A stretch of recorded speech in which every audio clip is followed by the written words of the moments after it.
অতীতে নেশা ধরা পড়তো না, এখন ধরা পড়ছে।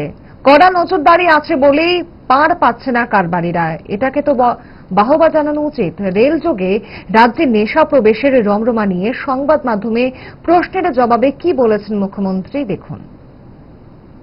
কিন্তু ধরা পড়ছে না, এবং এটা বিরাট সংখ্যায় কিন্তু ধরা পড়ছে। এটা তো আমাদের খুশি হওয়ার বিষয় যে পুলিশ কিন্তু অ্যাক্টিভ।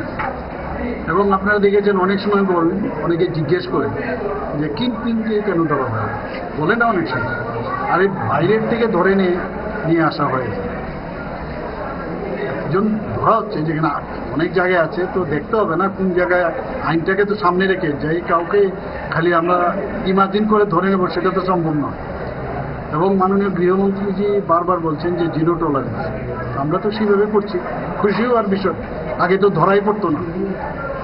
আপনারা দেখেছেন কাউকে ছাড়া হচ্ছে না, কিন্তু সে যেই হোক। এটা তো আপনারা, আমার মনে হয় মানুষ সেটাকে বাহবা দিচ্ছে। কিন্তু বিরোধীরা কি বলছেন, এখানে মানে নেশার ডুবে গেছে, এখানে সাগরে পরিণত হয়েছে। আপনাদের সময় তো এগুলো ধরা পড়তো না। এবং আমরা এখন ধরছি, এবং বেশ ভালো পরিমাণে কয়েক কোটি টাকার যে সামগ্রী, সেগুলো ধরা পড়ছে।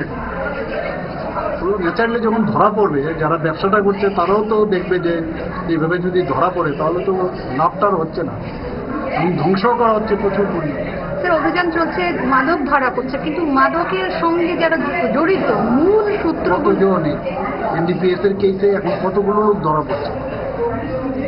মূল ধরতেই তো হবে না, বললাম না, সেই দিল্লির থেকে এবং হিন্দি বলয়ের এরিয়ার থেকেও ধরে নিয়ে আসা হয়েছে, জেলের ভিতর আছে।